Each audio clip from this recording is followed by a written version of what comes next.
the senator, while indoctrinated, could not explain his toxicity.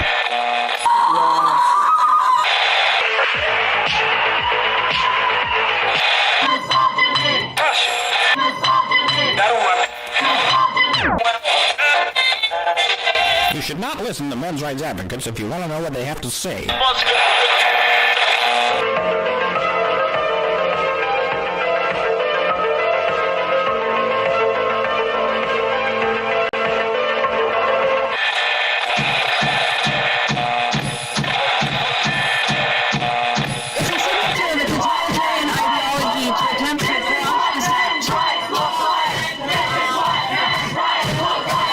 Let's begin it.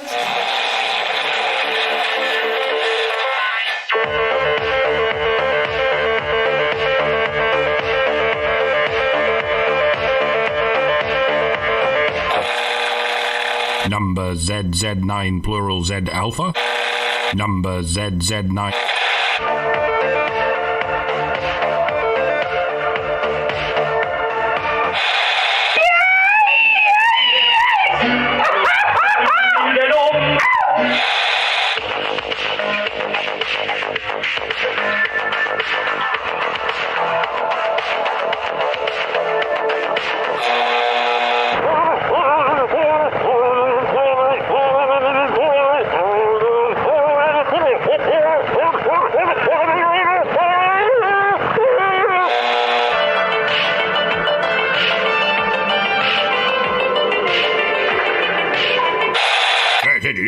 I've never seen such hideousness in all my life.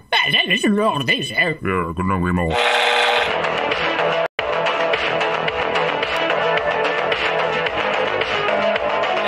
Like a furry torpedo to the jugular. This is Honey Badger Radio. Radio with bite.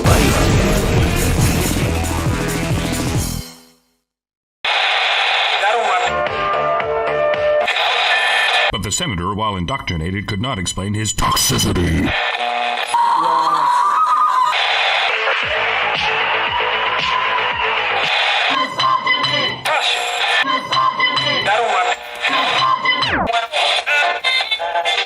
You should not listen to men's rights advocates if you want to know what they have to say.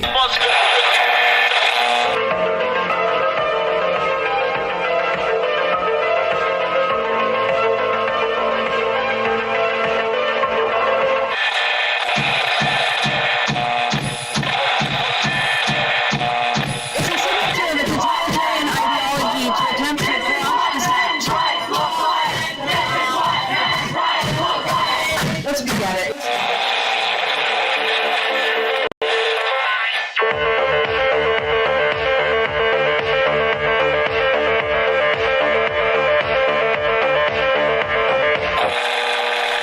Number ZZ.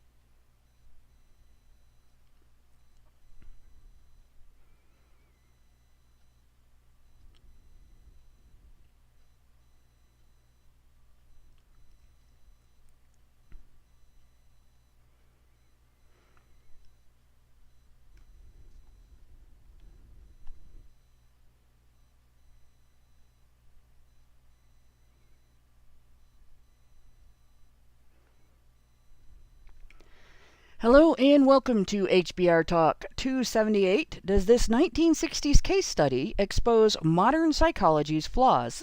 And as soon as I start talking, I love being asthmatic.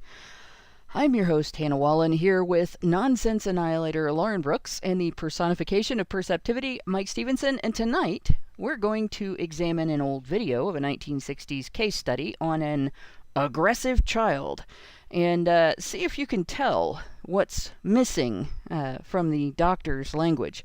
But before we look at what's missing from the doctor's language, I want to point out something else that's missing from the 60s. Right?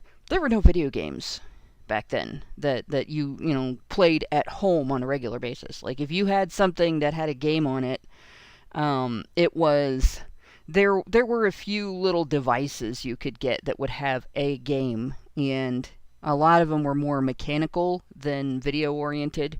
Not everybody even had a TV, so they couldn't even say everybody the shock watching and horror. Yeah. This is definitely not something that you can blame on video games, movies, television, cartoons.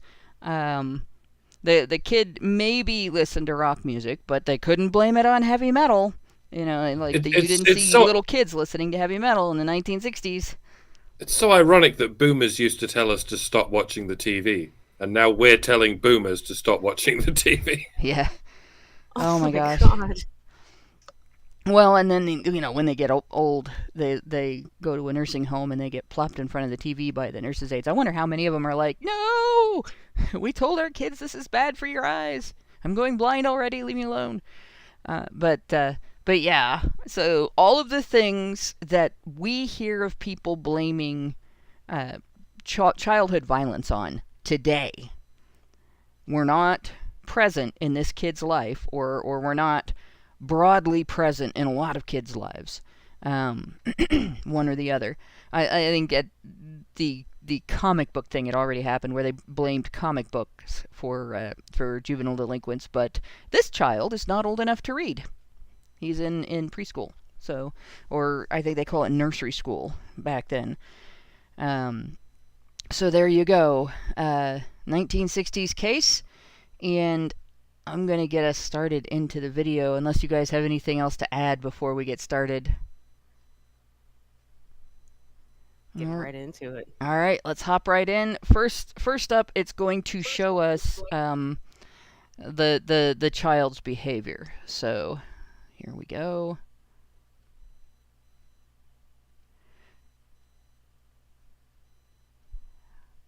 All right, YouTube, play. Seriously. He's an intelligent child and a very attractive one. But Philippe is a problem. At school, at home, to himself. Philippe is an overly aggressive child. What can be done? We can say, oh, this is just a phase, he'll outgrow it. Or we can recognize that he needs help and that something can be done to help him. This is the supervisor of his nursery school, Miss Steinberg. So the first thing I wanted to point out is if you look at that, it's not exactly different from what you would see with a child today in a preschool setting where the teachers would say, hey, this is an abnormally violent child, right? It's clearly a kid that's not getting along with his peers. And it's worth pointing out that I know the first thing you heard was he's an attractive child. And yeah. I know that raises some red flags, but it was only this many generations ago that attractive didn't mean sexually attractive. Yeah. It just as attractive as an object, like a statuette or an ornament would be attractive. Yeah. It's just everything's a fucking innuendo these days. There's degeneracy slipping into everything. The thing is that the psychiatrist would have commented on that back in the day simply because it would be expected that the other kids would respond favorably to him because he looked just like one of them. He's a perfectly attractive child. He doesn't look different. And today you wouldn't be able to describe him that way because people would that would sound sus, you know. But yeah. So this is a kid that's described as a normal kid with a behavioral problem who needs help. What's the first thing that we hear from these kinds of doctors and psychologists? Aren't necessarily, I don't think they necessarily have doctor behind their name, but therapists and stuff. When we hear about a child behaving violently, the first thing we hear is what? Toxic masculinity, right? We start hearing about chemical imbalances, and we start hearing about hyperactivity and senses of entitlement. But this guy's talking about, well, this kid might just need some help. So we hear from the teacher. I think there's going to be a delay every time here. Really? He tried to choke a little boy because this little boy wanted to play with a little girl that he was particularly interested in. He's inclined to read. And I wanted to point that out too. We are hearing about incidents of little boys in kindergarten and first grade getting suspended from school for kissing a little girl, as if never before modern society have little boys been attracted to little girls, or little boys focused on little girls and wanted to play, exclusively with that girl and not have other little boys play with that girl. But this is not an abnormal thing. It's not an unusual thing, and it's not a new thing. It's heteronormativity, and it needs to stop. Yeah. Right? And so he's jealous of this. He wants this little girl's attention. Poor kid.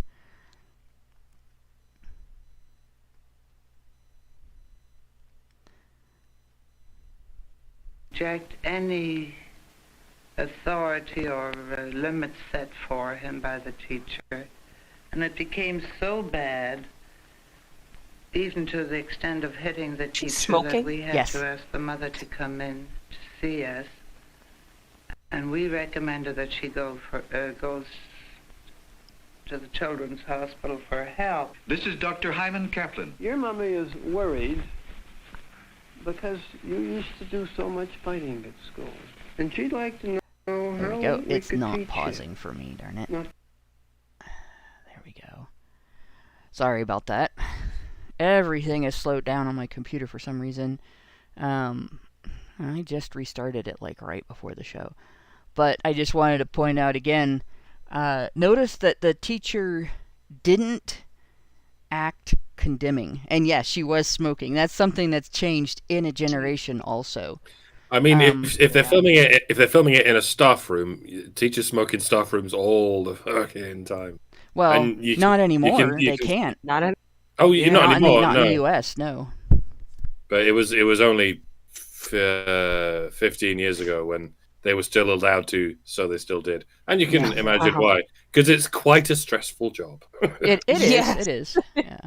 But I would also remind everybody, like Gen Xers, we grew up watching cartoons where cartoon characters would get executed at gunpoint, and they would have a last cigarette before they were shot. So, just so you know, and Boomer kids did too. So this kid, being a 60s kid, would sort of have been pre-Gen X, especially if this is early 60s. But yeah, we and our parents, the television experiences we had were very different from those of our children, where they edited out all that stuff and maybe put in a candy bar, which is not really that much better, and completely eliminated executions at gunpoint so that you don't think about that stuff as a kid. And I'm going to take this back a couple seconds so we get the introduction to the doctor again. Your mommy is worried because you used to do so much fighting at school. And she'd like to know how we could teach you not to fight so much. Do you have any ideas? No. Would you like to learn how not to fight? What do I need me some poontang. Yeah. Like, well, you think about this, in a lot of cases, they don't even tell the kid what they're being evaluated for today. And, he just straight up told him, your mommy is worried. This is the problem. Notice, by the way, that he's not just talking to the kid across the desk. The kid has a bunch of toys and he's playing with them. Like, that was the norm. Distracted. Yeah. Yeah. But I think it's just, if you contrast this with the way kids act today, it's so completely different. I think this kid he wants a thing. He doesn't really know how to get it. Mm-hmm. And I think he acts out in frustration over that. This is not what these kids are doing today. They are hitting teachers, throwing chairs. Okay. I mean, it's completely out of control. The aggression is all towards the authority figure instead of trying to achieve or attain something, and just going through the motions of the frustration of not understanding how to get it. Yeah, and in a lot of instances, what we see today is, instead of looking for the causes behind a child's behavioral issues, we see psychiatry looking for ways to blame the child or blame normalcy in society as the cause. Instead of, like, this child has a need that's not being met, it's, well, this child has been exposed to too much normalcy, we have to shake him out of that. Or this child is too masculine, we have to make him not masculine. Mm-hmm. I mean, they'd be transitioning this kid next week. Yeah. If this was any other, it's just sad. If this was a modern psychiatrist. Before we go on, we have a relevant super chat from Albert Nader Retro, who says, someone should tell this kid the best way to get a girl's attention is to be polite, but otherwise ignore her. Fred Flintstone smoked for recreation. I remember that. They had smoke breaks. And, oh my gosh, and Fred Flintstone did a beer commercial where he and Barney were bartenders. They did an actual beer commercial. They had cigarette commercials as well. Yeah, they did. Fred and Barney would just puff it away, going, "You need to buy." I can't remember what the brand was, so it can't have been that good an advert. But yeah, even cartoon characters were like, "We smoke, and you should smoke too." Yep. It's amazing how it's amazing how few boomers have died from smoking since then. Well, what's funny is when boomers were little kids I think clear up into the 50s, they had doctors recommending what brand of cigarettes they thought were the best. And we got a Rumble comment on the problem glasses. I see if I can remember how to pronounce this.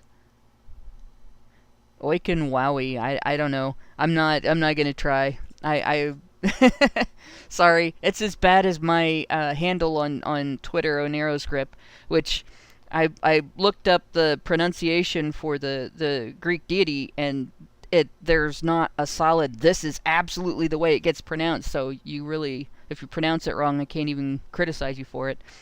But yeah, LMAO problem glasses.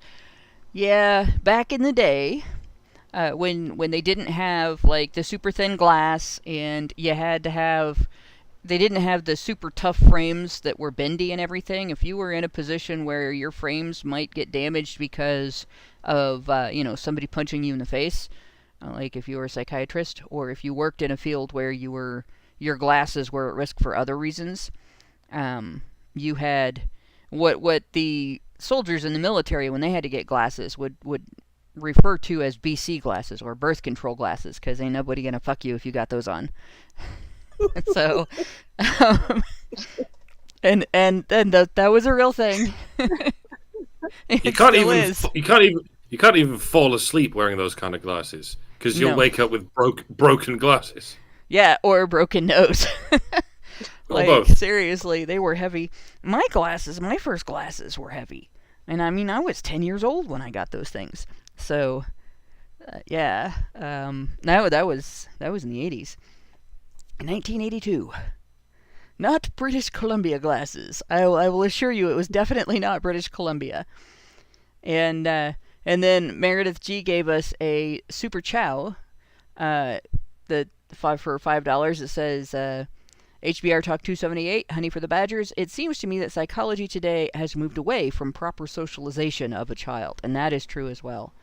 In fact, proper socialization of a child is being blamed.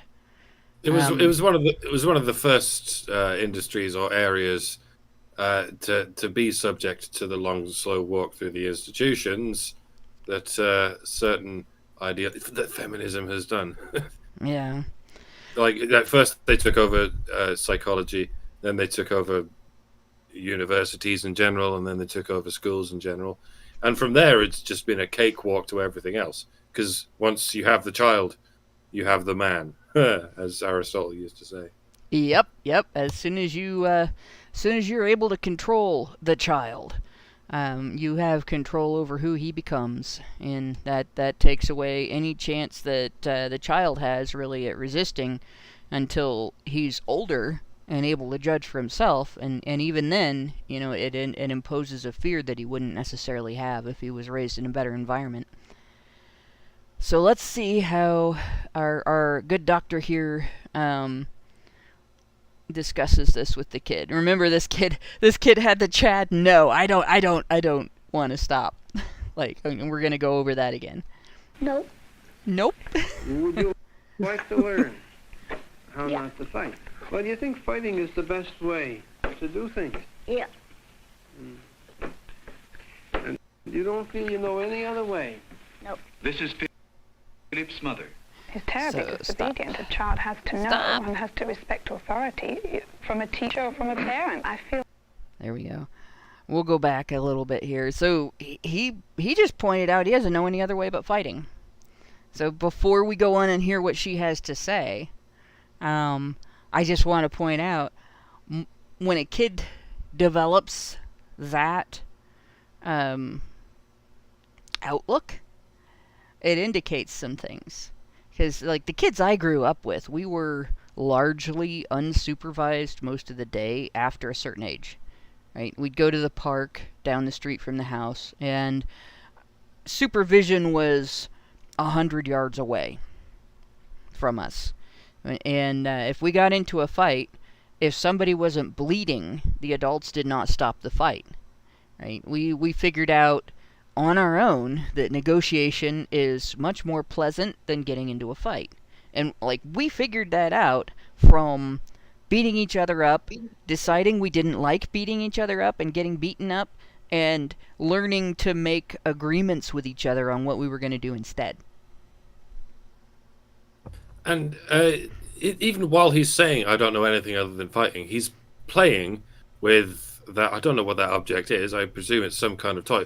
But you'll notice he's not fighting with that object. He's not smashing it against the tabletop like some kind of chimp. Yeah. So fighting isn't everything he does. Sometimes he plays. But I guess he plays with toys.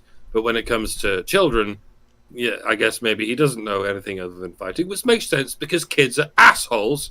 And if you imprison a child, and it is imprisonment because they're not allowed to leave. If you imprison a child in a building with hundreds of other children, of course it's going to fuck them up because children are assholes. Don't lock children in effectively a prison with other children when they've done nothing wrong, because of course they're going to fight them because children are assholes. That they are. And you have to learn not to be assholes by encountering other assholes. So let's go on to what is said next here with Mom. Don't you know any other way? Nope. This is Philip's mother. Is terribly disobedient. A child has to know and has to respect authority from a teacher or from a parent. I feel somewhere along the line I failed. He's a child that has really everything a child would want. And it's really quite disheartening. There's something that it just makes one feel like a failure. Doctors will spend time with Philip and with Philip's mother. It's more useful if... So, here's a mom doing something that you don't see very many women today do. What did she say? I failed. Like, in one generation, we've gone from women being able to admit, I did something wrong and my child is lacking because of it, to, you can't criticize women or it's misogyny. How misogynistic. This woman would be accused of having internalized misogyny. So the psychiatrist would be looking at this kid going, well, obviously this mother's internalized misogyny is affecting this child. Well, I see something missing. I'm sure Yeah. everybody else we've hears something that's missing here. I've seen a couple comments. He probably does have a dad, but he's at work. Yeah. That's something else. Dad doesn't usually go to the doctor's appointments with the kids, and at that time, he's usually at work. So I will say, if I remember right, because I've seen this video before. Later in the video, you do hear the dad discussed, but and my mom is the one that took my brother and me to all our doctor's appointments, and I will admit that in terms of me, there were a shitload of doctor's appointments. Like, I might as well have just set up camp at the doctor's office some years, because I was there as much as I was at home. So Dad wouldn't have been able to do that because he had 4 jobs at that point. He was a teacher, he was a yearbook advisor, and a photo club advisor. So he was a club advisor, an after-school club advisor. He had a wedding photography business that he was running, and he did photography for the local newspaper. And that was all 3 of those things were related, and he probably thought of them all as one job, but they were all different sets of hours that he kept doing different things for different purposes. And the after school stuff was not necessarily required of all of the teachers. A lot of the teachers taught until 3:05, and then they went home. So there you go. Yes, the dad is absent in the video. No, that doesn't mean the dad is absent in this home. But let's go on and see here. Both parents come, since both are a part of the problem. But even if only one will come, this can be alter the home situation, which contributes to Philippe's problem. Play therapy enables the doctor to elicit and probe the child's feelings, his feelings about his home, his parents, and how he deals with the world about him. There's nothing magical about it, and nothing that is threatening to the home. If the pussycat went to school and made trouble for the teacher, you'd whip the pussycat. Yeah. And would that help the pussycat learn how to do better at school? Yes, because they'll remember it. They'll remember it. And if they're bad at school, I give them a wham wham. A wham wham. That doesn't make a lot of sense to me, because you've had whippings and you've had punishments, and has that helped you learn to enjoy school a lot better? No. Then wham wham. Gun in your head. Wham wham doesn't always help. I don't have a whip in my hands. Is that what you were looking for? I just have. So you sort of get to a notion. This is something that was a changing thing in the 1960s and the 1970s, where prior to the 60s, it was pretty standard. Corporal punishment was a pretty standard thing at least across the United States. And I think historically it's been a pretty standard thing. Corporal punishment was expected to change behavior all the time, regardless of what the behavior was. And it was essentially, if the behavior is severe, then the punishment must be physical. And somewhere in the 60s and 70s, psychiatrists and psychologists began to figure out that there were other methods of discipline that worked better for some kids. And then they began to, by the 80s, they were starting to figure out that actually corporal punishment isn't effective with most kids. There's very few instances where, you might slap a kid's hand if the kid is persistently trying to stick a fork in the electrical socket and isn't old enough to understand the explanation. That's going to bite you, and it's going to hurt really bad. And the kid will have a consequence, and they'll avoid that consequence. But that kind of avoidance, once they start getting older, that doesn't suffice for a lot of kids, and especially the more intelligent the kid is, the more they want an explanation, and the more they want to understand what you want from them and why, and what the problem is with what they want. before they will settle down and be like, okay, well, I'll agree to do what mom and dad want me to do. And then they'll also try to negotiate and bargain. And it's not necessarily bad, depending on what you're negotiating and bargaining about. Can I stay up half an hour late tonight? Well, do you have all your homework done? All right, you got to promise me you're not going to give me a hard time getting you up in the morning. You can watch the television special tonight. You know, things like that. But back in the day, it used to be a very strict thing. And I think what we're seeing here partly is old school parenting meets... This kid seems to be pretty smart in that, you know, he understands...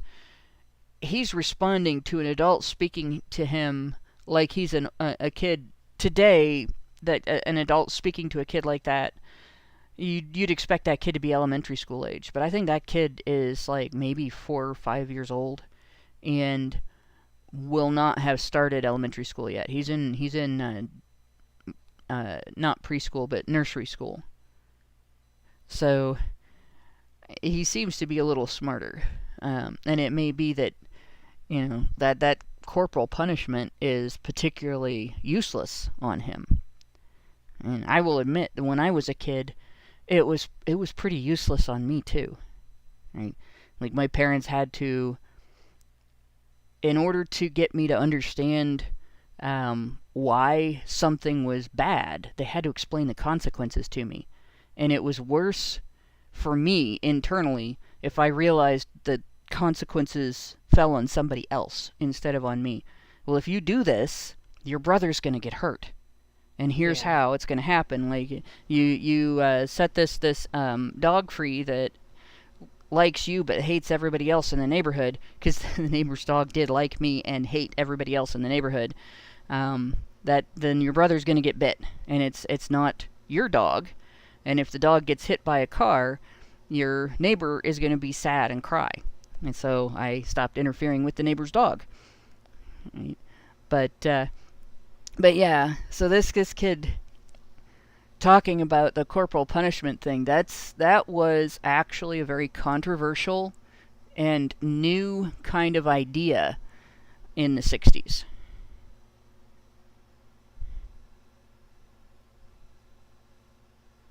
Have hands that I can sort of get close to you with and love you.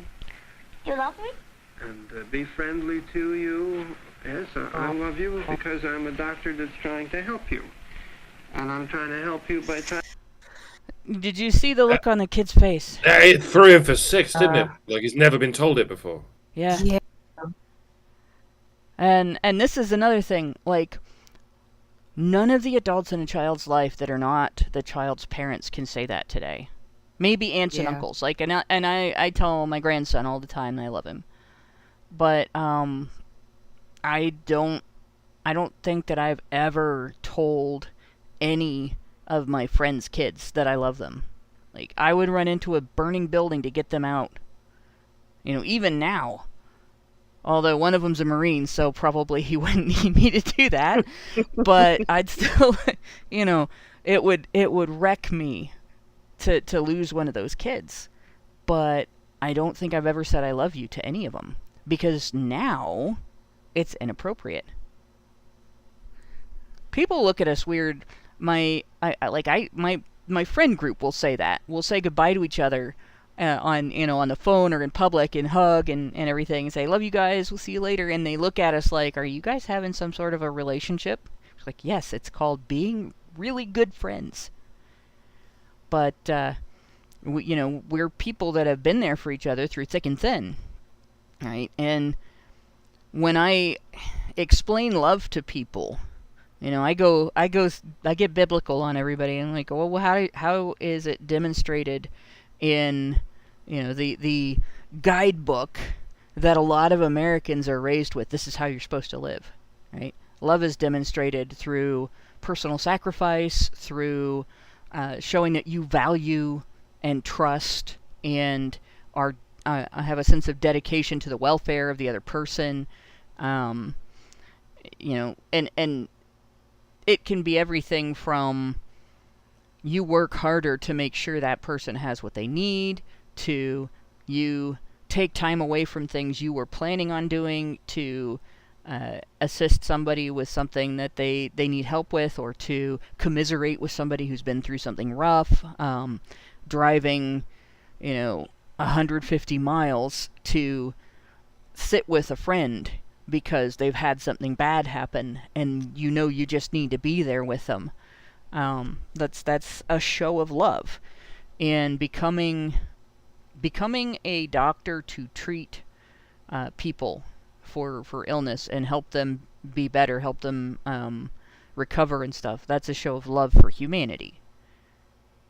And so it's not wrong for the doctor to say, of course I love you, I became a doctor to help you get better. But today, people are reticent to use that kind of language. They don't talk about that anymore.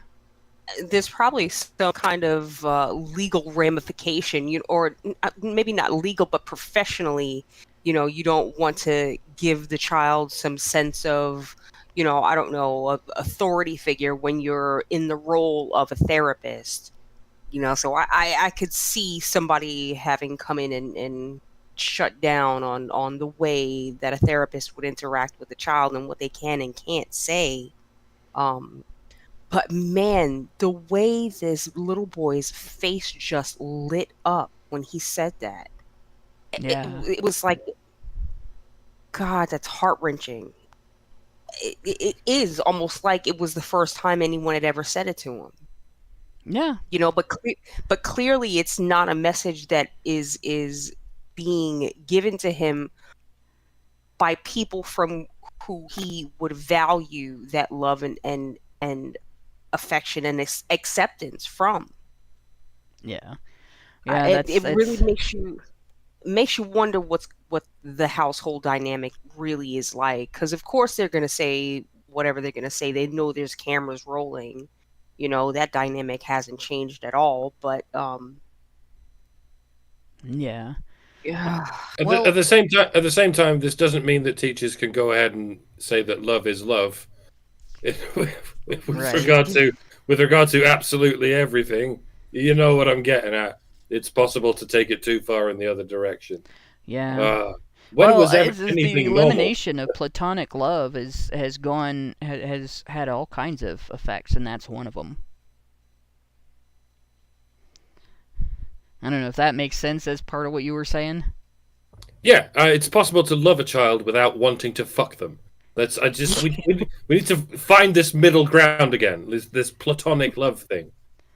Yeah. That's the probably the deepest wound that has been dealt upon modern society by not people being gay, because that doesn't do any damage at all, but by people trying to eliminate normalcy in the name of being gay, which is not necessary, and it's not for the benefit of people who are LGB, all of the other letters of the alphabet. It's for the benefit of people who are communist, right? And unfortunately, it was very easy for them to take over the civil rights movement for people of alternative sexualities, whatever you want to call it. It's created a situation where now people either have to be communist or homophobic, and that's bullshit, right? And it has created a situation where there is no more platonic love. If you love somebody, you must want to fuck them. Well, no, that's not true. I love lots of people that I don't want to fuck, right? That's most of the people I love. Almost all of the people I love are people that I don't have any sexual interest in whatsoever. So there you go. But yeah, outside of your family, you're not supposed to have that kind of love anymore, and it's really deadly. It's causing people to not be able to relate to each other. Mm-hmm. And I like Derek Workman's LGBT kiss my ass group. So I'm gonna add, when TV dinner TV Dinner Master Chef gave us $5 and said, female preferential treatment. You interfered with a neighbor's dog and got scolded. I interfered with my neighbor's dog and got put on a register.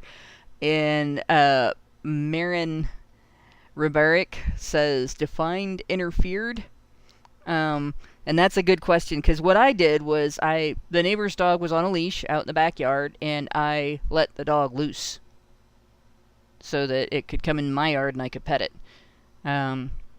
Just reached over the fence, because I was a tall kid, and just unhooked it, and the dog jumped over the fence and came over and played with me, and then, ran off when it was done and didn't go back into its yard. So of course I got into trouble. So I didn't get put on a register for that. The neighbor came to my parents and said, we got to do something about this. You can't keep letting the dog loose. The dog doesn't know any better than to go out into traffic, and we're getting more traffic on this street, so that's really dangerous. And I'm not going to be liable if my dog bites your son after your daughter let it loose. And my parents thought that was fair, so there we go. They had a talk with me about it. Meredith G gave us $5 and said, oh no, wait, I already did that one. Oh, I see why I'm seeing two, because there's not a done after the one. I don't know if we did this one or not. This was from HBR News 243. Meredith G gave us $5 and said, well, being falsely accused is one motivation to turn against feminism, but people can be very stupid about this stuff. Did you know the TV program that is going after Brand was responsible for the regime change in Iran and Ethiopia that has contributed to millions of deaths? No one should be surprised about this hit piece. So if you want to know what that one's about, and you haven't seen this week's HBR News, now you have to go back and watch it. But in any case, going on with the video, and the kid's face when he said that just killed me, because when my son was little, I'm not necessarily an incredibly demonstrative person, but I knew that my kids would need that. I had, my two stepdaughters and my son, and so thinking it just wasn't enough. So I had to let them know. I had to speak how I was feeling. And when I was proud of them, I had to say so and give hugs and things like that, so they knew this is what's going through mommy's head. And it became more natural for me over time. But when I first became a parent, it was like I would play with them like a little kid plays with other little kids, and they loved that. And I would cuddle, and they loved that.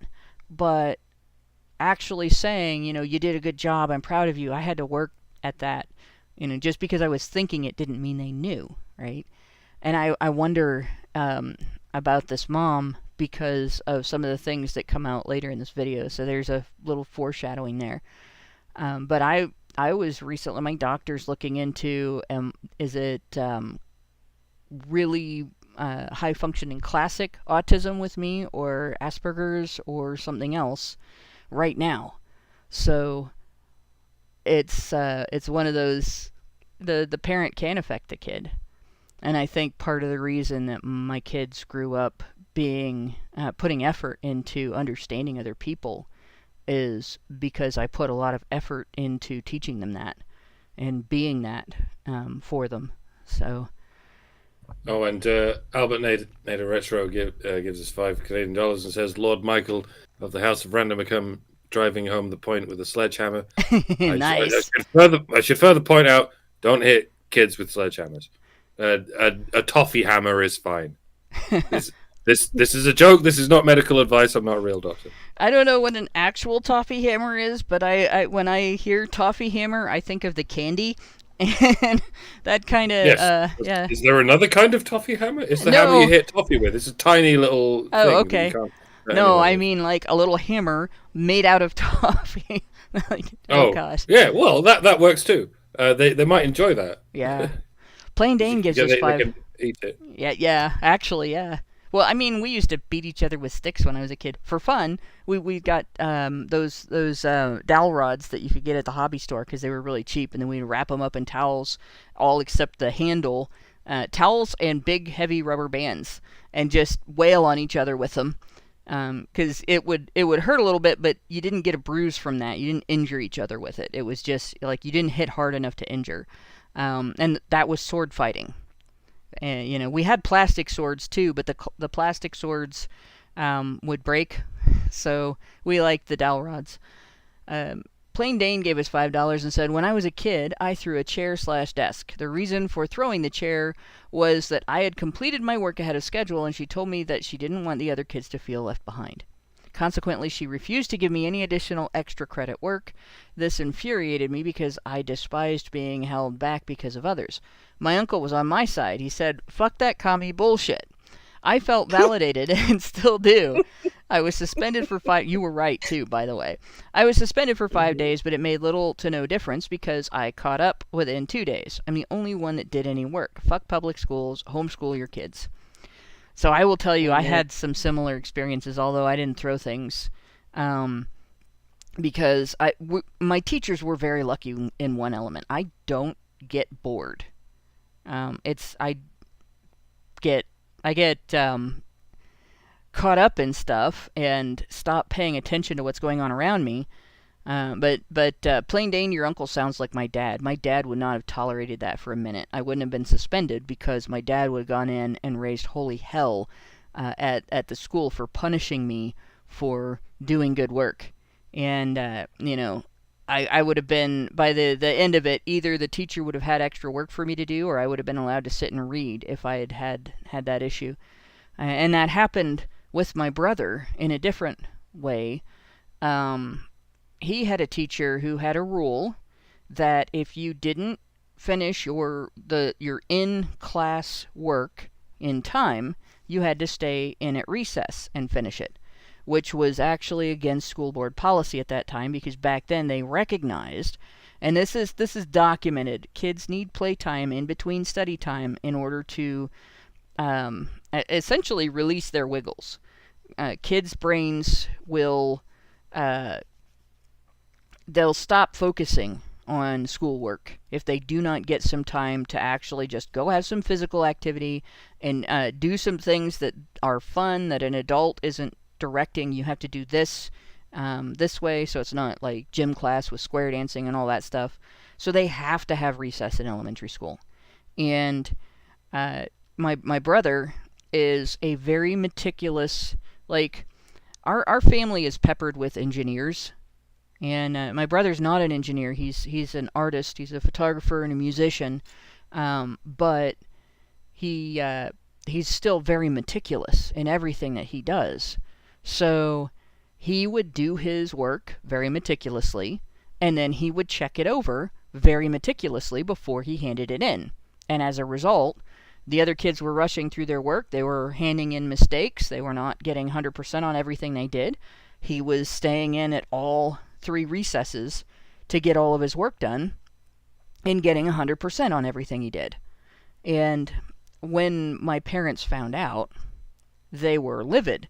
And my dad went in with the school board policy, the pages of the school board policy that said you cannot keep a kid in at recess, and showed it to the teacher and said you can't do this. This is not allowed. And the reason is, the explanation I just gave. And he said, "What is it that you're trying to teach the students?" He went over this, are the other kids handing in perfect work that are getting done before him? Well, no. And he's getting perfect work done, but he's getting punished for it. Well, yes. Well, what are you trying to teach him? Yeah. Are you trying to teach him to rush through his work and do an imperfect job in order to get a reward? And it had never occurred to her. Like, she wasn't doing it to be mean. This was just a method that she had been taught by another teacher, and I'll do this, it works. And that was it. And a lot of the teachers were doing that with the students. So there's a lot of that kind of behavior, and especially with female teachers. They don't consider what they're teaching the kid when they punish excellence and reward like a failure to do due diligence, or when they punish like being smarter than the other kids and try to guilt trip you for being ahead of the other kids. Let's see. Not really it's not really the kind of education system that we were looking for. Yeah, no, this is definitely not the kind of education system that we were looking for. And it's just crazy. And Zapier, thank you for the $50. If there was something that you had intended to say, it did not come through, so you'll have to let us know. But yeah, and Reggie got it right away. That excellence is bad, and stop being intelligent. That's what she taught. And as soon as my dad got that across to her, she changed everything that she was doing with regard to that. She went through, and a whole bunch of the kids' day changed because of that.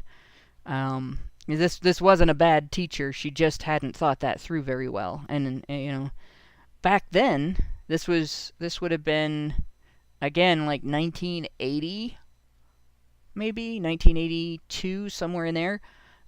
You could still ask a woman to think through her logic on a choice that she made, and not get misogyny. How dare you suggest a woman's choice not be perfect? I was just gonna say that. Like, you could still, back in those days, you could still tell a woman she was wrong and not get read the riot act by everybody around you. Yeah, and as a result, by the end of the year, she was my brother's favorite teacher. So she's like, oh, she's the best teacher. And he was sad to go on to the next year because he would have a different teacher. But let's get back to this little boy.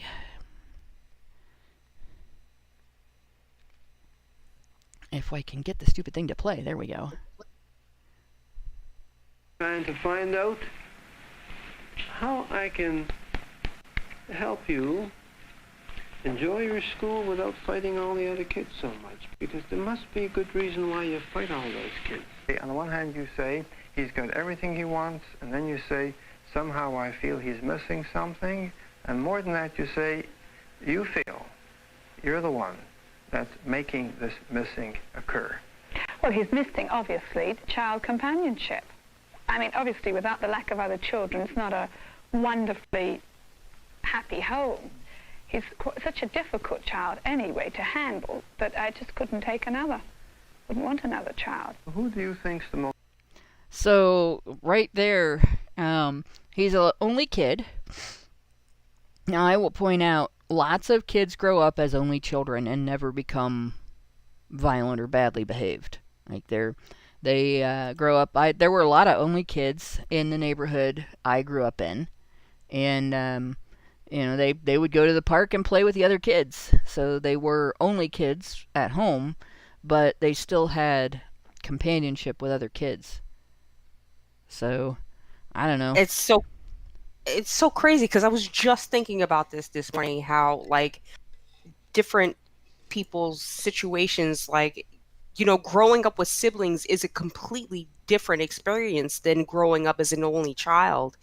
And I think I think this little boy would have benefited from having a maybe younger or older sibling, someone who he could look after, and someone who, if there was a bully in school beating him up, maybe he would understand that constantly fighting is maybe not a good thing, because look, my little brother got hurt, or I don't know, maybe he would have fought the other kids, but at least it would have, I think it maybe would have taught him a little different. It would have taught him how to associate violence in a different way. I think having a little sister certainly teaches little boys that, because the prevailing narrative is that you don't hit girls, and this is drilled into everyone from a very early age. Having a little brother, I'm not so sure. The prevailing narrative among little brothers is beat the shit out of them, nobody cares. And whether you're a boy or a girl, kind of especially if you're a girl, actually, because this gynocentrism has again been built into people for not just decades but centuries. So if you're a girl and you have a little brother, what's stopping you beating the shit out of them? Nothing. Yeah. They're boys after all. Fuck patriarchy, something. But even if you're a boy and you got a little brother, I mean, it's kind of 50-50 that maybe you'll learn to protect them or you'll just learn to see them as a punching bag. Yeah. But yeah, you can't decide what gender of child you have, so there's no advice that works for this, other than don't teach children that you should never hit girls. But as for boys, blank, no advice. Yeah, my parents were different about that. My brother and I were pretty much taught it's you guys against the world. You have each other. You'll always have each other, and nobody else outside of each other is to be trusted totally, until you find somebody to marry, and then you have each other to help you figure out if you've made a good choice, and that's one that I know a lot of siblings are not getting, and even if I hadn't had that, I will tell you this: if picture in your head, right, little Elliot from E.T. Right now, and then make him kind of a chibi Elliot, like a little Precious Moments version of Elliot from E.T. Right? Then make his feelings hurt and a sad look on his face, and imagine being mean to that. Like, you can't. You just can't. Right? That was my little brother. He was the cutest, sweetest faced little boy. Like, I could yell at him if I wasn't looking at him. But if he had so much as one tear in his eye, I just felt like the worst, most evil, how dare you, pawn scum of a person. Because how could you be mean to that face, right? And it's just little blue-eyed kid with freckles over his cheeks and his nose, and there's just no. It was never gonna be a thing. Like, and he would pick on me the way little siblings pick on their older siblings. You do the repeat your sibling everything they say thing. And since I was older, I could outsmart him. Once we grew up, I don't think I could outsmart my brother ever again. But when I was in elementary school and he wasn't in school yet, when I was in junior high and he was still in elementary school and stuff like that, then I could. And partly because I developed intellectually on fast forward, and then finished, right? But there's just no way that I could have been like a bully to him. Like, I might have been as a toddler, but as I got older, there was just no way. And by the time I was in the first grade, I was wearing his hand-me-downs. Like, kid's 2 years younger than me. So there you go. But in any case, yeah, we were kind of back-to-back fighters growing up. There wasn't any of this, like, it really was us against the world. And I think that made us a stronger family. And we've tag-teamed a lot of stuff growing up. Even now, like, I'll sometimes just get a feeling that I need to call and find out that, something's going on and he needs advice, or he'll get a feeling that I need to call and he'll find out something's going on and I need advice. It's just, we just are like that. And I wish everybody's family was raised that way, because I don't know what I would do without it. And it does suck that it's okay to beat up on a younger brother, but not okay with it. Like, it shouldn't be okay to beat up on a younger brother. All kids should be raised with the understanding, it's you guys against the world, right? And you have each other first, and everybody else that comes along, until you meet the person that you're going to be partnered with for the rest of your life.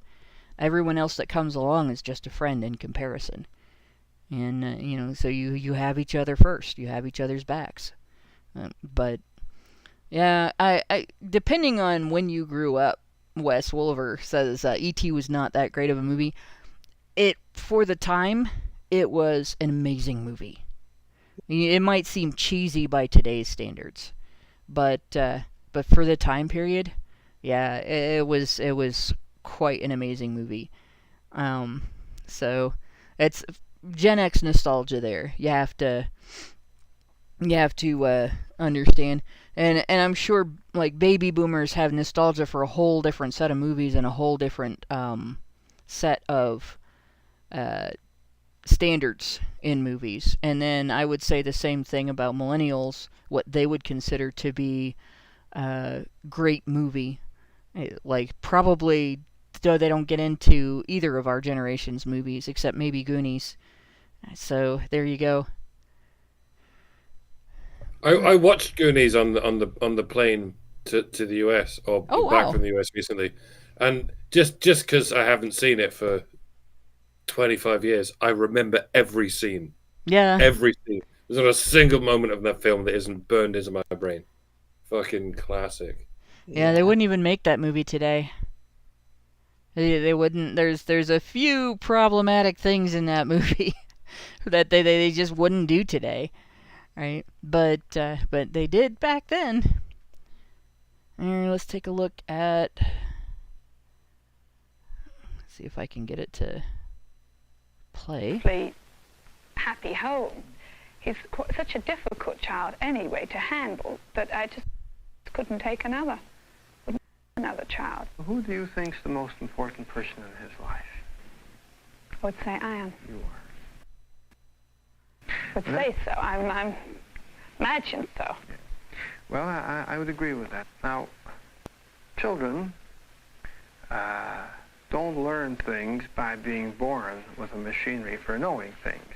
No. They have to be trained and developed. A good teacher, a good mother is a person who gives goodies, love, and affection, and tenderness, and gratification, but who, in crucial situations, can say no.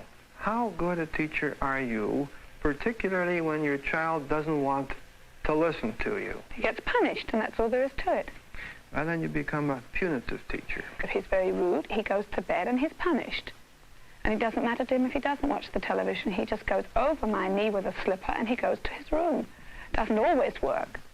Well, after you've given him a beating, do you feel he I want to hit that one line again here. Wait. I just went way back. Let's see, where were we here? The plot has thickened somewhat, hasn't it? Yeah. When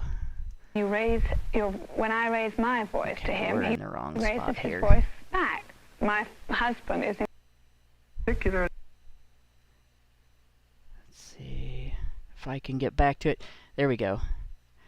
I also want to point out, look at the expression on her face. There isn't one. Well, she's very guarded. Look how guarded she is. Right? She's not looking directly at the doctor. She's not facing things head on.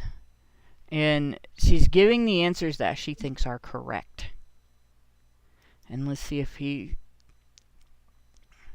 situations can say no. How good a teacher are you? So we're going to get past that. So there that. is to it. Bad and he's punished. And it doesn't matter to him if he doesn't watch the television. He just goes over my knee with a slipper and he goes to his room. Doesn't always work. Well, after you've given him a beating. So that's the line. After you've given him a beating. When I was a kid, we would hear that term, and it was not used to mean what I would have thought of as a beating. On a regular basis, kids say, "Oh, you got a beating." What was describe the beating? I was hit in the butt once with a paddle. Like, that's not a beating. I've been to the park down the street from my house and taken a beating. That's not a beating. You got spanked, right? And so kids in my neighborhood were very careful to differentiate because there were kids that had beatings in my neighborhood. There were kids whose parents didn't just hit them in the butt with a paddle. There were kids whose parents would hit them with a belt. There were kids whose parents would hit them in the face, like slap them across the face. Kids that would come to school with bruises for severe behavior.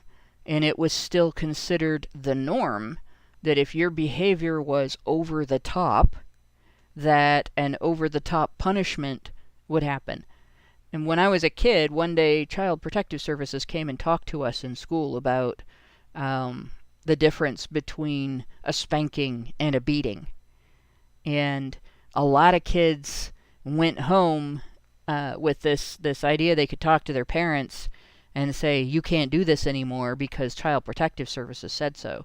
And a lot of parents told their kids, you know what happens if you call them?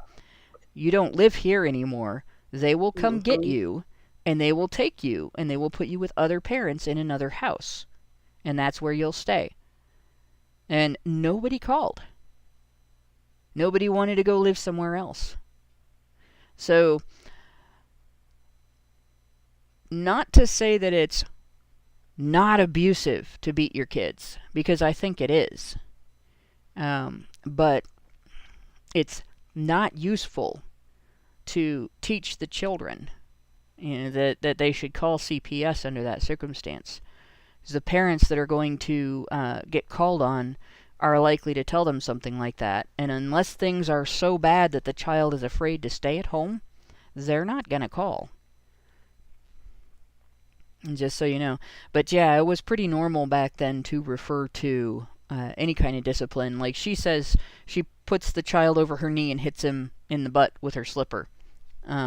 Which I imagine they were much sturdier slippers back then, because I just can't imagine that being...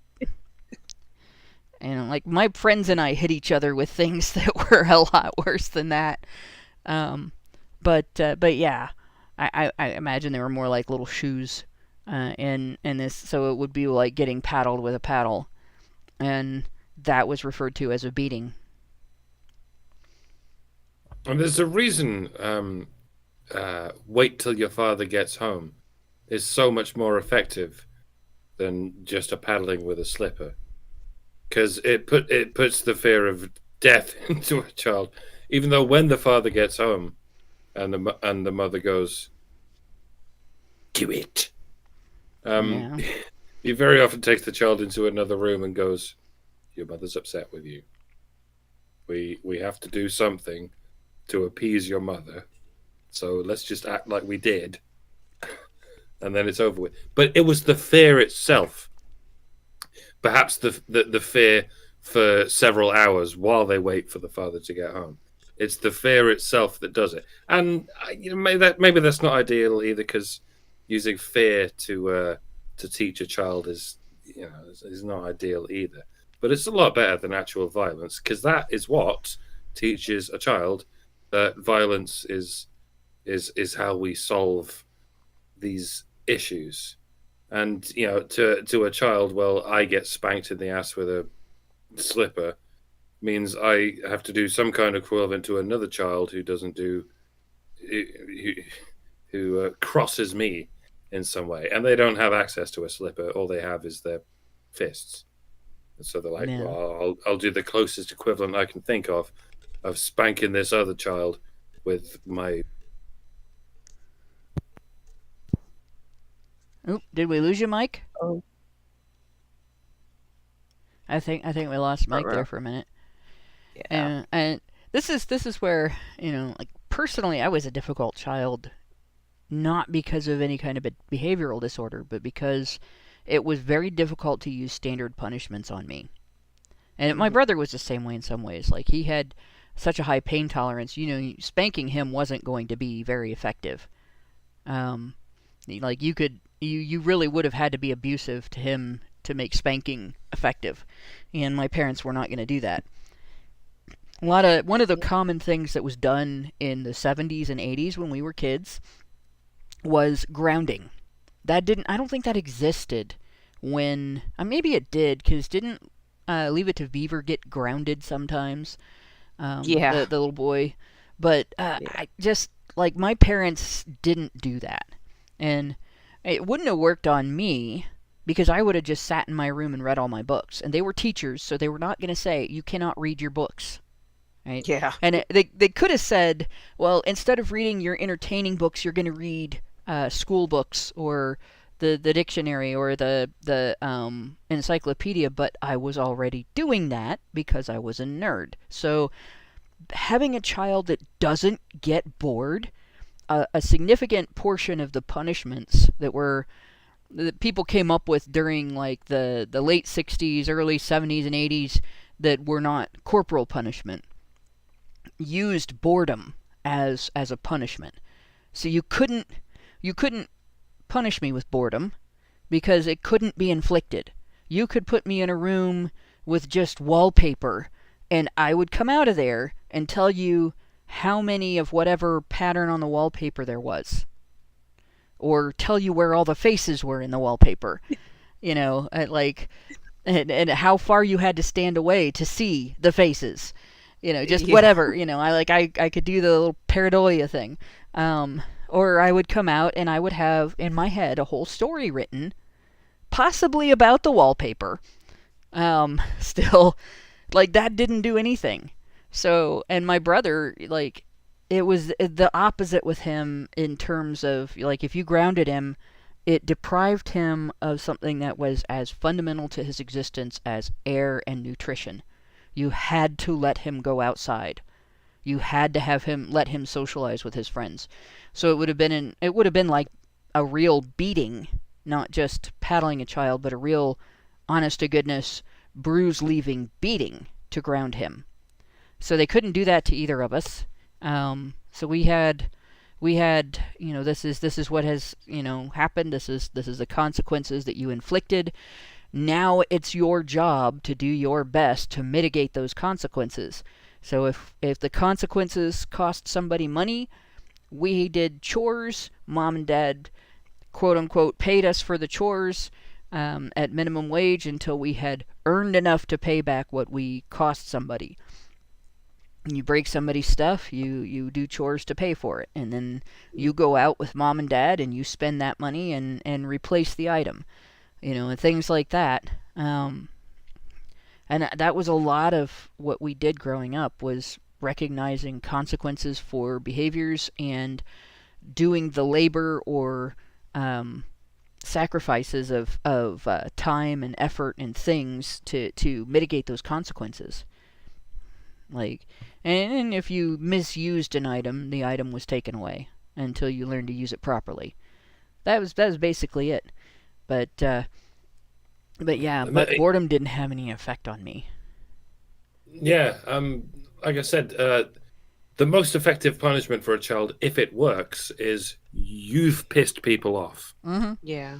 And to some degree, that works on most normal children, because they do understand that sort of thing, as the simplest of consequences. Like, people are going to give you the evil eye if you do this. Obviously, like you're saying, if that doesn't work, and for a lot of children it doesn't, then you need to go to removing something that they would normally rely on for their everyday enjoyment. So it's, like I say, it's not so much fear as deprivation of a luxury, because people give their children luxuries, they give them whatever luxuries they can afford. So yeah, the first step, if you've raised a healthy child, is just this simple emotional spike of, you're in the doghouse right now. And if that doesn't work, then yeah, you take away something that they don't need but they do enjoy. And only if that doesn't work do you resort to physical punishment. And if you've done everything right, and if your child really doesn't have something wrong with their brain, then all of that should work before you ever have to resort to physical punishment. Yeah. And really, you ought to consult some kind of child psychologist before you even resort to that, because what this whole video we're talking about, perhaps, and is the case with some children. Yeah, some children are like some dogs. Some of them are like any animal. Some of them are just assholes. Yeah. So some of them just have too much energy, and they don't know how to express that energy. And yeah, I should stop talking because I'm not a parent. Well, I am, and I'll put it this way: if your kid is old enough to understand and answer complex questions like, how do you think that it felt for Johnny when you bit him on the arm. And picture Johnny's experience of being bitten, and imagine that Johnny had pain, and answer you, well, it probably hurt Johnny, and be aware of that. You are past the point where you should need to be spanking the child. Like that, at that age, you can get the child to understand, how much is Johnny going to like you if you bite him? And would you like Johnny very much if he bit you? And once you lead the child through that discussion, you can get them to understand, well, I want Johnny to like me. Maybe we'll figure out some other way to negotiate who gets to have a turn next with this toy or this game or whatever.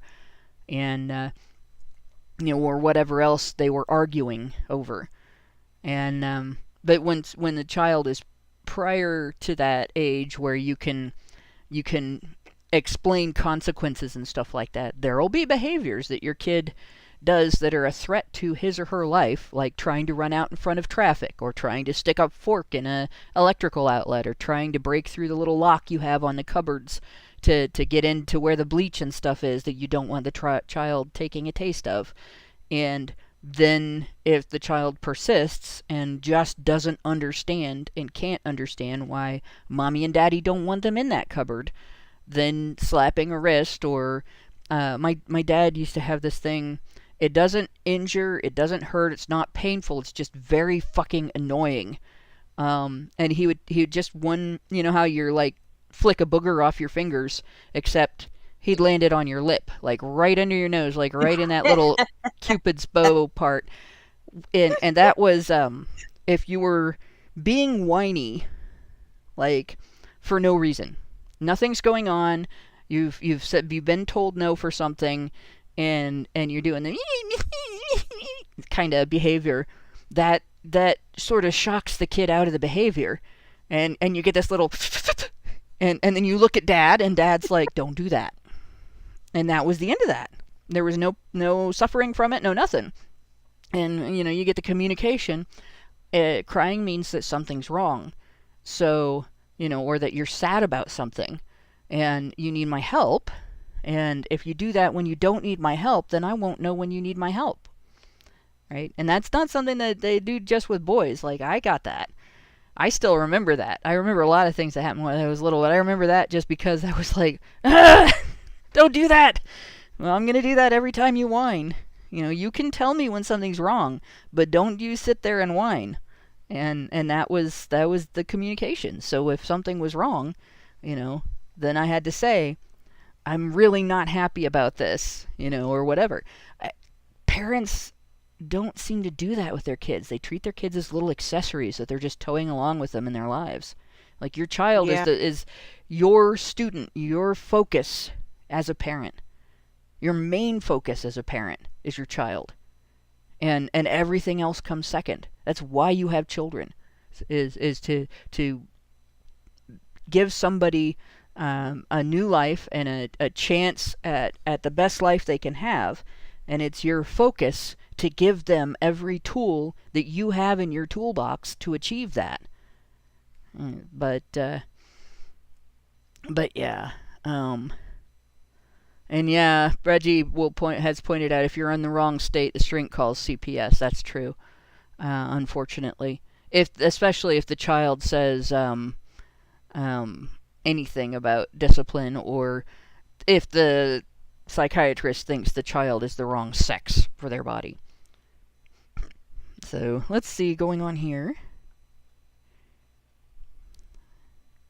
Maybe. Play. Do you feel he's learned something? No. Do you feel you've learned something? No. No. Well, how angry are you when all this happens? Well, I am inclined to be, highly strung, to say the least. But I try desperately to handle the situation as calmly as one can. You mean you don't think you should be? So, he just said, after the child's had a beating, do you feel the child learned something? She says, no. Do you feel you've learned something? No. And he asks about her anger. The point? And she admits to being high-strung, which most women today will also not do. High-strung. But just to get that point across. And you can see now she has an expression on her face, right? That is frustration. That is desperation. She's unhappy about the way it works. We have a super chow. You shall read. Oh, the You Shall Read gave me $5 and said, "You shall read all of Nietzsche's works and explain what it all means as your punishment." That would have been detrimental to the whole world to have me read Nietzsche when I was a little impressionable little kid. If I was that impressionable, I would have become a supervillain. Adults have a hard time reading Nietzsche. Kids, what the fuck is a kid? Yeah, I got a little bit morose after reading Lovecraft for crying out loud, and that was fiction. Do you feel you've learned something? No. Well, how angry are you when all this happens? Well, I am inclined to be, highly strung, to say the least. But I try to handle the situation as calmly as one can. You mean you don't think you should be angry? I shouldn't show my anger. Why not? Well, it seems to me, though, that you're because trying very he hard follows to your teach him. example. Well, But wait. you're also trying very hard not to teach him, because when you're angry, you're entitled to be angry. If you're putting a lid on that, is it also possible that you're curbing a lot of the love you might give him? Because if one learns to put a lid on feelings, it's very hard to open up the lid for feeling A, but close it for feeling B. but the thing is, I find that when I raise my voice to him, he raises his voice back. My husband. So I want to pause there. So what he just explained here is and she's sort of got this curious, judgy kind of look on her face here, but he's explaining that if she doesn't let the child know she's angry when she's angry, he doesn't learn how to handle anger. He doesn't even know that it's anger. He just learns that you use violence as retribution, even if you're not angry, which is far more sinister than the idea of an angry child. Lots of children get angry all the time. Lots of people are angry all the time, but they don't resort to violence. Teaching a child that you resort to violence even if you're not apparently angry is so dangerous. Yeah. Because that's why so many children become these hideous bullies. Because even when they're not angry, they're just like, well, I'll just use violence to get what I want, and then I'll laugh about it. Yep. I remember this one time when I was a kid. I don't remember what it was that I did, but I remember the lecture, and I remember the moment where it turned from a lecture to my dad and me laughing, and it was funny because I have that mind that turns everything into images, right? When you describe something to me. So my dad had just got done telling me all of the potential consequences that could have happened for the risk that I had taken. I had done something stupid, like jump out of we had a clubhouse that was, we called it a tree house, but there was no tree. It was on a post, and it was like 10 feet off the ground. So it was a 10-foot jump. It wasn't like it was dangerous for a kid, but not super dangerous because kids are more flexible. And it had a fireman's pole because the guy that owned the house before us bought the garage door and the fire pole from the firehouse when they replaced it. And he put the fire pole in the clubhouse, and he put the garage door on his garage, and then discovered that it was too heavy for anything but an industrial garage door opener. But in any case, so I had done something like that, or maybe climbed on top. And Dad was talking about you could have gotten hurt really badly, you could have broken your neck, you could have been paralyzed, this, that. And he was really mad, and I could tell he was really mad. And he was like, and he said, the reason I'm so mad is because you could have gotten hurt, and that would break my heart. And he goes, if I ever see you do anything like that again, I'm going to kick your butt up between your shoulder blades. And then he stopped, because the next line of that is, you're going to have to unbutton your shirt to take a shit. And it was the kind of thing you would yell at another guy in a bar, not at your kid. And I got this mental image, complete with the sound effect, of a dad kicking a cartoon girl's butt, and it goes up between her shoulder blades, and her legs are really, really long, and she's got these big cartoon eyes, and I got this look on my face, and I was trying really hard not to laugh, and I could see my dad realize, I could see on his face that he was realizing that I was picturing what he just said, and that made him picture it, and he started laughing, and then I knew it was okay to laugh, and he's like, "You understand why I'm mad at you, right?" And I'm like, "Yes. And I won't do it again, but that was funny." And he was like, "Never say that to anybody. Don't yell that at anybody, because it's not a nice thing to say." But I couldn't help laughing at it, you know. And he that was the way we were with discipline. Once I got the point, and I understood, but he didn't hide the fact that he was mad. He did show me that he was controlling it, and you know, that he wasn't going to hit me, and he explained why he was mad, and that was how you, like, this lady has just admitted that she hides her anger from the child, so the child gets the punishment, but doesn't understand that mom is angry because he's done something that is detrimental to his welfare and his relationships with other people, and she's punishing because of that. And yeah, that's how you create a sociopath. But I have to say, as sinister as this woman appears with her lack of emotion, is still so much less sinister than modern day mothers who will explain all the same crap with a shit-eating grin on their face. Yeah. No, I don't get angry. I never experience anything bad. I'm entirely a good person. But I need to discipline my child anyway. Yeah. Yeah. Albert Like, for all Retro. the bullshit, Oh, go ahead. for all the bullshit you can say about 50s and 60s mothers and how they were emotionally repressed, you haven't fixed this by fixing a smile to your face while you say exactly the same shit. And the same goes for the teachers. Yeah. Who fix these smiles to their faces while they say, Lupron is completely reversible. Puberty blockers are completely reversible. Yeah. Fine. Yeah, if butter wouldn't melt in your mouth, you're probably lying. Everybody probably hasn't heard that expression. Butter wouldn't melt in my mouth is the type of smile where you have the big wide grin and it's completely fake. It's the one that if you're in a beauty pageant, you know, like women in beauty pageants will put Vaseline on their teeth because it's really uncomfortable to put your lips over your teeth if you have Vaseline on your teeth. And so they put the Vaseline on their teeth, and then they will go out there with this big jack-o'-lantern smile, like, and it looks like you're actually being tortured, in my opinion. But it's a real looking, you know, as long as you can crinkle your eyes and everything. Yeah, it's almost the Harold the Pain smile, except it looks like a real smile, and it's creepier because of that. Albert Nader Retro gave us $2 Canadian and said she looks to be in need of a cunning linguist.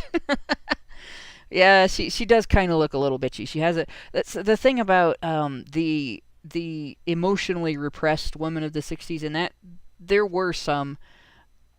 It was the idea that you were supposed to be serious all the time, right? And yeah, warped reflection, you got it right, was usually used for little girls that look all and act all sweet and innocent, but they're little bitches. Right, they have this nice big smile, and they have this cute little sweet innocent look on their face, but they say the most horrible things to you. And I knew kids like that, and mostly girls. But yeah, this idea of women are supposed to hide their emotions and not to keep people guessing, right? You keep the upper hand by keeping people guessing, and there's a degree to which that does work if you are going to use people's wrong guesses against them. Yeah. It's very passive aggressive. And old school Lou, is that a typo? And it says I got forehead vaginal cream, but they read it wrong. Come back, you read it wrong to figure out the same rules. Like what? That has to be a typo. Please tell me that's typo. I don't. Yeah, but forehead. Nobody has a vagina on their forehead. Like, okay. I am equally confused. I'm confused. You have to explain that. I'm gonna go on with the video here, but yeah, this lack of expression, you can still see, like, she's analyzing the doctor as much as he's analyzing her, and I think she is trying to think and consider everything the doctor's saying, and there's a very... Being female makes you do a thing that I think men either have more control over than women or don't do. Where you hear criticism through a filter of everybody having told you that your image is more important than your impact on the world. And I've watched this happen with girls around me, and to a degree felt it myself. I've had an easier time with it because my parents' focus on discipline when I was growing up was getting my impact on the world across to me. Because they really couldn't, like I said, they couldn't really punish me by spanking me very well, and they couldn't punish me by boredom because I don't get bored. So that was what was left. You have to have a sense of responsibility for the consequences of your actions on the people around you and on yourself. But a lot of girls grow up with, it's what will other people think of you if you do this? What will other people think of you if you act like this, if you look like this, if you are like this? How will they judge you? How will you be judged? And so growing up, they develop this filter that all criticism comes through, I'm judging you harshly. And you have this sense of, I'm not that bad, to resist it, and it sounds offensive at first before you actually get to analyze what's been said to you. It would be easier for you to raise this child if you do these things. No, I'm not saying you're a bad mother. I'm saying that you need these tools instead of those tools to do this job. And you've missed this tool, and if you start using this tool, you'll have a happier household. That's not you're bad, but you hear it as you're bad because you're female. And I think a lot of guys, because they're raised almost entirely with respect to their impact on the world, as opposed to like your image is created by your impact on the world, like as opposed to your image comes first and your impact doesn't matter, right? So they maybe don't have the same experience. If they do have the same experience, they're better at handling it than women are. And I can see her trying to handle that experience in this facial expression. I don't know. Does that make sense, Lauren? Yeah, no, it does. It does. It what I get from her face is like she just looks like someone who has been worn down by the day-to-day dealings with this child that she feels that she can't control, right? She feels like she's at her wit's end. She feels like she's done everything that she can to try to take control of this situation, but it's not working. And so, how is anyone else going to come in and tell her what she should be doing differently? You know what I mean? Yeah. How can whatever she's done have for this many years been wrong, and someone else is going to tell me how to do it better? And but it takes discipline. You know what I mean? It takes one accepting message that maybe the things that you're doing is wrong and or not as effective in the way that you would like, to get the results that you want out of this child. And she's just looking very skeptical at this doctor, like, all right. And I would think from this gesture right here, I think that anything that he tells her, she might listen to it, but I don't think she would actually fully apply it day by day. It's like training a dog. Yeah. You know what I mean? you have to follow through. It's not just, well, I'm going to try it this one time, and if it doesn't work, well, then it doesn't work, and it's rubbish, and just forget it. I'm just going to go back to what I know, which is just spanking this kid until it doesn't work anymore, which she's already at that point, and she's admitted it, you know. But Yep. if you can't consistently, you know, and I hate to say it, like, train your child, but that's what it is. It's a lot like it's a lot like your child is an apprentice adult. Yeah. And of course, and you have, it's a job it's something that you have to want to do, and that's why, you know, I understand a little bit, you know, because I'm hesitant to do that, because again, she probably had every hope and dream in the world for this lovely little baby that came into her life, and it just didn't turn out the way that she expected, and now she's upset about it. You know, that's not an unnatural feeling, but you have to be able to, you know, accept you have to be able to take other people's opinions and other advice on board. Otherwise, you're just going to remain frustrated, you know, and that's what I'm getting from her face right here.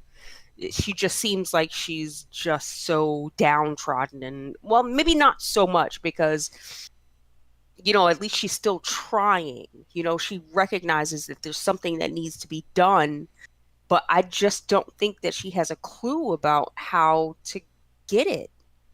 Yeah. How to do it. I'm gonna point out one other thing. There are two ways to go, two directions to go with makeup in terms of how it affects your features. You can exaggerate or harden your features, or you can soften your features. And I will point out, if you look, because I think she's in the middle of a blink here, her eyes being at half mast, you can see heavy eyeliner, and her eyebrows are darkened. And aside, like, she doesn't have dark lipstick, but she's kind of hardened her features with her makeup. And that is something that I usually see with people who are authoritarian. Like, women who are authoritarian will harden their makeup if they wear makeup. Just a point. And Mike, you were gonna say something? I gotta say, she doesn't seem frustrated to me. Maybe this is because things are different now than they were in the 60s. But, I mean, you can picture a frustrated expression. It involves wide eyes and perhaps some kind of twitchy demeanor. This seems like someone who whatever emotional condition she has now, she had before she had children. Mm-hmm. I think it's more to do with how she was raised than how she's raising her child. And again, I get maybe there's something I'm missing about the way people had to raise children back in the day before we had so many distractions with which to feed children. But the expression we're looking at, and the only expression we've seen, is a cold one. It's barely any expression at all. It seems like she seems like she thought she knew how to raise a child before she even went into it. And again, this is all speculation, and, you know, don't take my word for anything. But it seems like someone who thought it would be easy to raise a child, and she still thinks it's easy. Yeah, there's another aspect to this to keep in mind. They have agreed to be on camera, and they are in front of psychiatrists. And there is a thing that people do when they go to speak to a psychiatrist or any I guess service helper that they feel is going to judge them. Like, if you're going to speak to people at Job and Family, and this is, if you get what's it called? It's assistance for pregnant mothers, specifically. It's called Women, Infants, Children, WIC. If you get enrolled in a program called WIC through Job and Family Services, they make you take parenting classes through Job and Family Services. And if you go in and just apply for Medicaid when you're pregnant, they browbeat you into also applying for food stamps and WIC, because they just assume that you need those things too, and if you're not applying for them, it's because you're too proud. And so when I was pregnant, and at the time that I was pregnant, I was disabled by back injury, I went in and applied for Medicaid. And then once you apply, once you go in and talk to them about it, like, if you don't follow through, they start threatening with Child Protective Services. Well, you're not getting what you need. We may have to see if we got to take that baby away from you. So I just went ahead through with everything they wanted me to do. And, as soon as I got a job, I'm like, all right, I have a job now. I don't need you guys anymore. But I went to the parenting classes, and one of the things I noticed was the fakeness. There was a performance being done by every parent in the room. Like, you perform, I'm a good parent, for the people who are judging whether or not you're going to be a good parent. And when you go to a psychiatrist, you perform. If you're not going there to get diagnosed, like, I have a problem and I need help with this problem, and I think I have a mental health condition, and I'm here to get diagnosed for this, what is my mental health condition? Help me, doctor, give me some drugs, or whatever. and that's what's going on today a lot, right?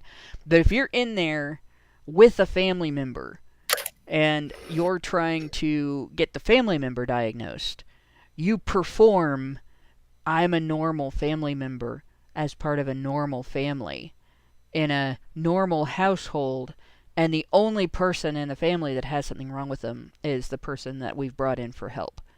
And well, this mother isn't going quite that far where she's willing to say that she thinks, being the most important person in the kid's life, she's part of the problem, and she doesn't understand what she's not doing right, what the child is missing and not getting from her.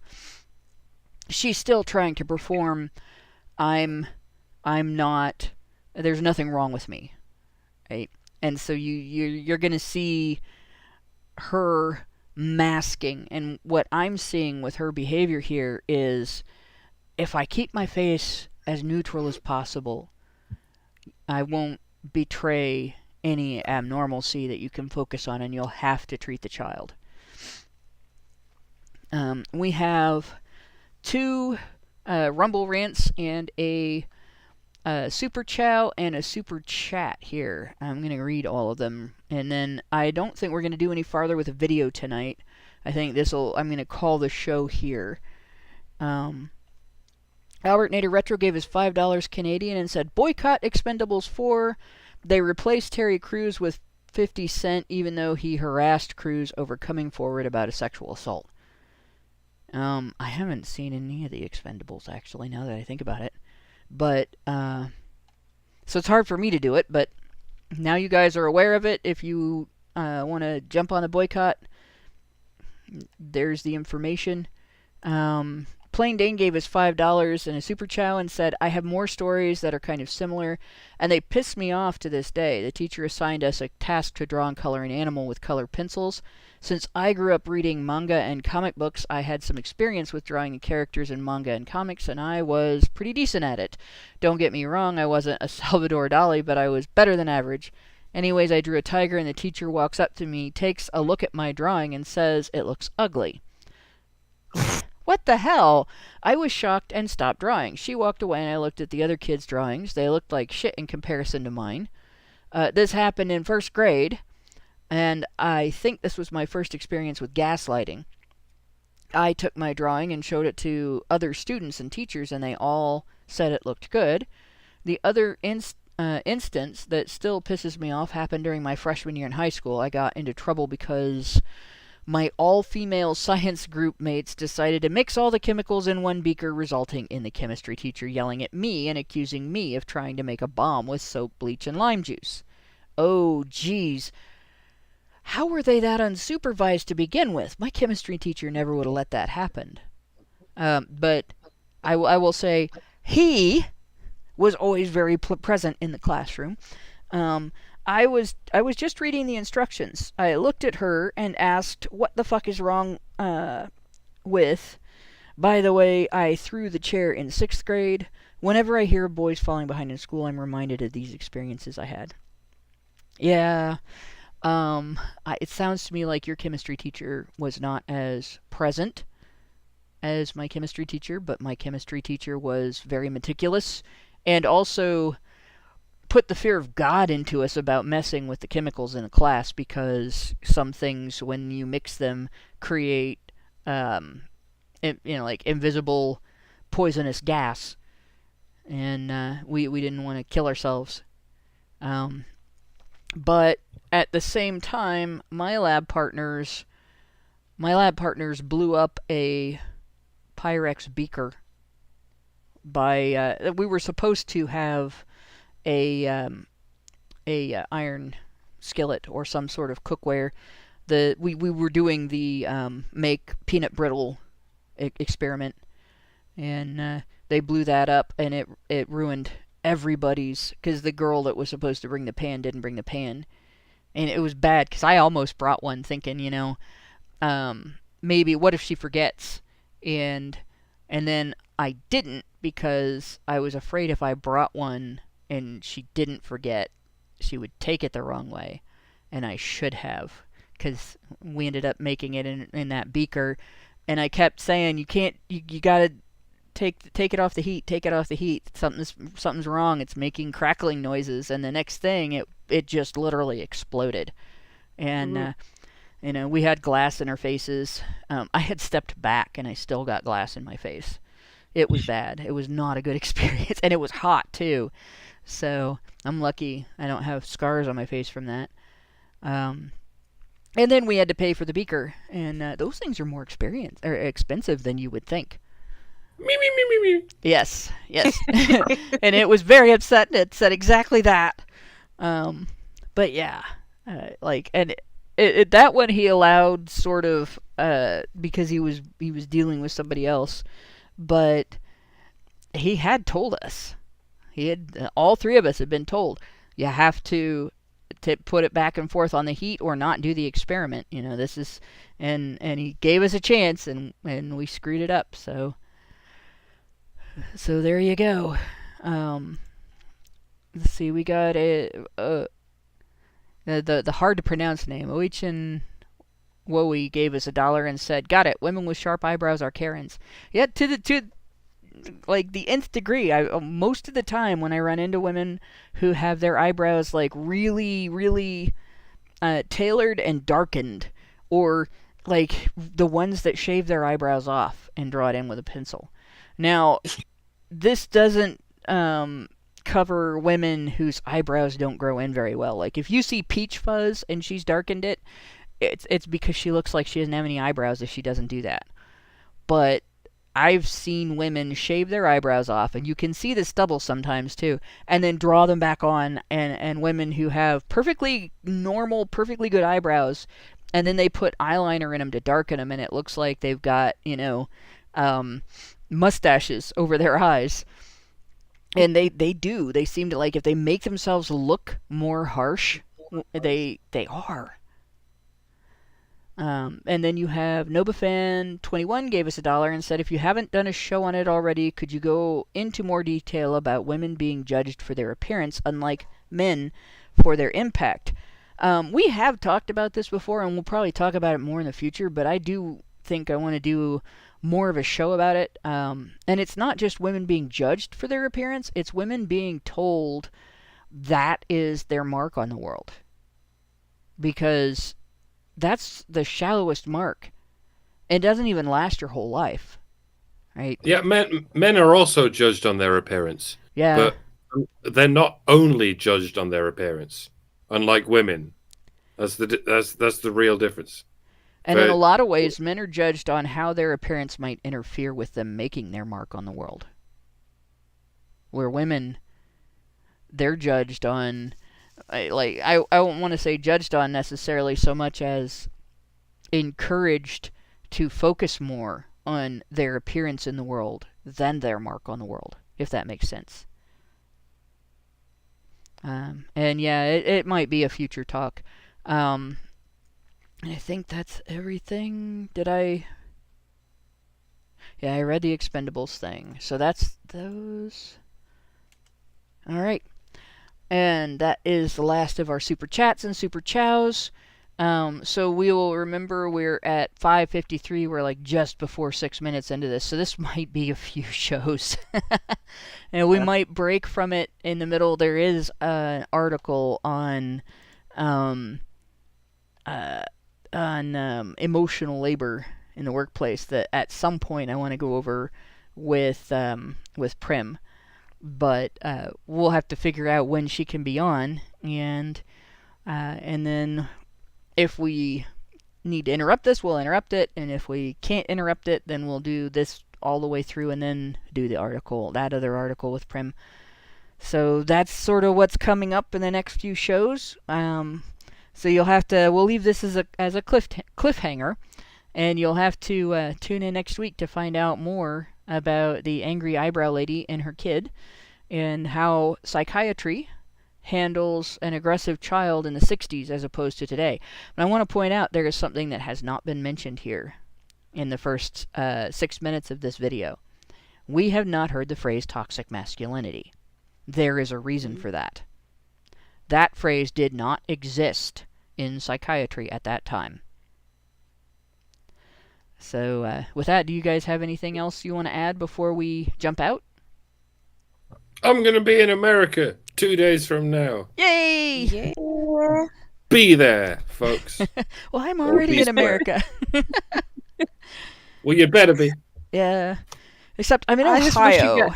But as we say, it's all Ohio. Yeah, I know. Well, especially, like, I don't have time to travel. You're the only Badger whose house I haven't been to. I guess there's not much space for my fat ass in your There's house. not space for my fat ass in my house right now. You guys don't understand. It literally looks like a hoarder house in my apartment right now because we still have all my parents' stuff in here and it's not, like, I didn't bring home a bunch of knickknacks and shit. My parents were local photographers. They ran a photography business. They were newspaper photographers. They were sports photographers for the newspaper, but they were also news photographers for the newspaper. So, and we had already started bringing this stuff to me. I have a plan on what to do with this. Like a couple years prior to their deaths, that I've started amassing their work. 50 years of my family's work. And that includes black and white negatives, color negatives. There are some larger format negatives, not very many. A lot of prints. There are old school, not old school, not the 5.5 inch, but the small, hard, shelled floppy disks of, the both sizes, the 750s and the 14s. There's some drives. There's a few of the old IBM micro drives. I don't know if anybody remembers those. There's some hard drives. There's CDs, DVDs. I've left something out. Zip disks, which I don't even know if I'll be able to get into them because they're old and those things had a tendency to just corrupt for no fucking reason. I hated those things. And so I've got a room full of media from 5 different counties plus weddings from all over the tri-state area to digitize and put into a collection. And then I have got some family heirlooms. So there's a lot of stuff here right now. Nobody's coming over to my place, sorry. What was my son's room before he grew up and moved out is currently, it looks like a storage area. It's completely full. It's like somebody's attic right now. And then there's stuff all like the living room. It has barely walking space through it. And we've been tidying up and putting things away and organizing things and everything. But this is going to be like a long-term project. God forbid we have to move in the next 5 years. 'Cause it's and then there's stuff in storage too. So yeah. So if I would actually have to travel and visit somebody.